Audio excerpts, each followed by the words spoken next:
Hi, Tom Iselin here, and welcome to First Things First. This is day 13 of Boot Camp, a leadership guide to building a gold standard nonprofit. Today, I'm continuing the series on how to create a get-it-done culture and why it's important to define a culture for your nonprofit.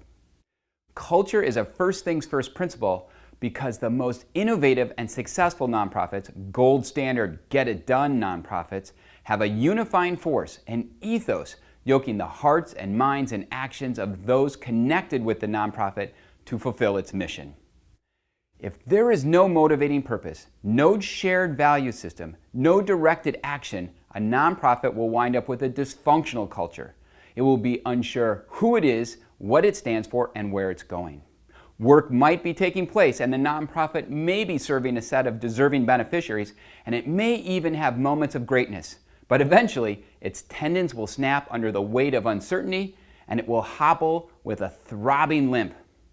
However, when a culture of a nonprofit is well-defined, unified, and promoted within, it establishes a foundation on which every operational and programming structure can be built. The result is a prevailing culture that works together as a team, shares a common purpose, strives for excellence, perseveres in the face of adversity, has fun, and wins. Like I said last week, your mission tells people what you do, your vision tells people where you're going, but your culture tells people who you are. It tells people what you stand for. It shows people what you believe. It creates a holistic environment that unites everyone connected with your nonprofit. At the time I rescued Sun Valley Adaptive Sports, there was no culture. Well, that's not entirely true. There was a culture, but it was the limp and hobbling type. Structurally, there was no strategic plans, no policies, no job descriptions, and it had 6 mission statements. Yes, 6 mission statements. No one was accountable for anything. Staff was unhappy, donors were disappointed, and the organization was operating a wing-it style of management with most of its energy focused on the fallout of its founder who recently quit. Staff and board members had personal beliefs and values about the mission of adaptive sports, but there was no collective beliefs and values, no collective beliefs and values. There was no moral compass for the organization, no shared motivation, and no authentic passion. My first few days on the job required no work of anyone. Instead, I tried to provide safe, lighthearted environments where staff, volunteers, and board members could share their feelings and express their thoughts, whether personal or about adaptive sports. In hopes of getting people to open up, I decided to get staff and volunteers out of the office and board members out of the boardroom. We had regular meetings at coffee houses and restaurants. We went on mountain bike rides and hiking, and we hosted potluck dinners. The goal was to spend time together to get to know each other on a deeper, more personal level. We talked about quirky habits and hobbies. We talked about hometowns and family. We shared jokes, tragedies, and dreams. I was curious to learn why staff had chosen to work at Adaptive Sports, and I wanted to know what motivated board members to join the organization. Each night, I would write down my thoughts and observations in a journal.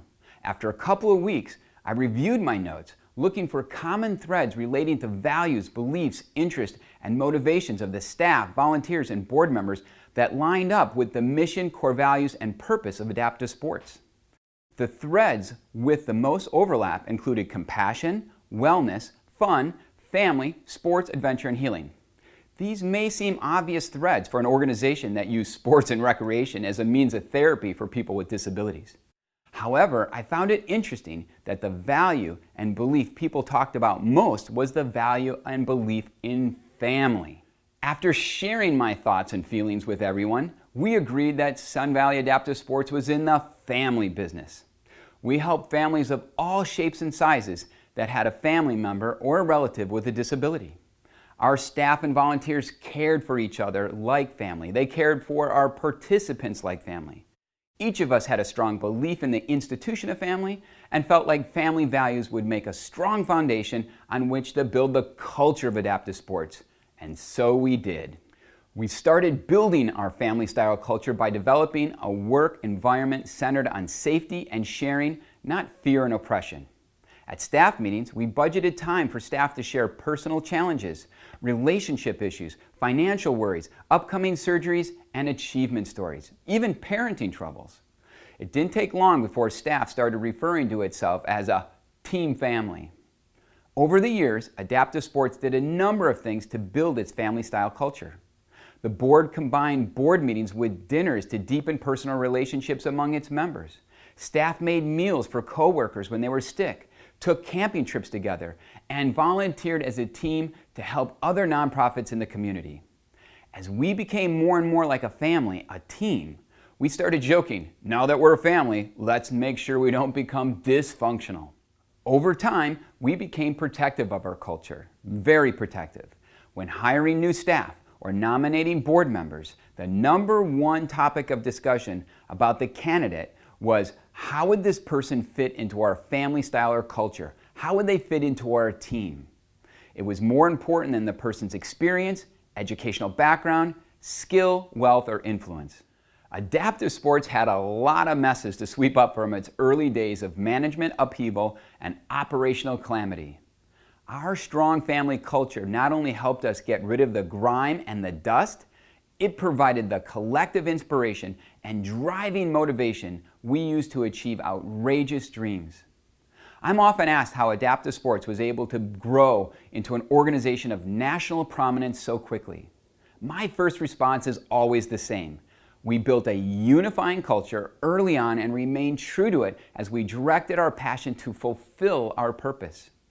If you desire to build a backbone of success and a gold standard nonprofit, if you want to build a get-it-done nonprofit, you need to start by building a strong, well-defined culture, and the sooner the better.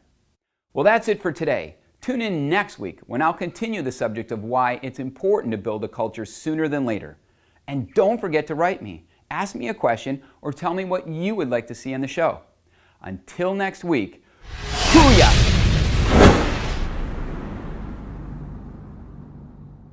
Okay, this is my friend Abby, and we're at Sports Chalet, and we're gonna hula hoop together.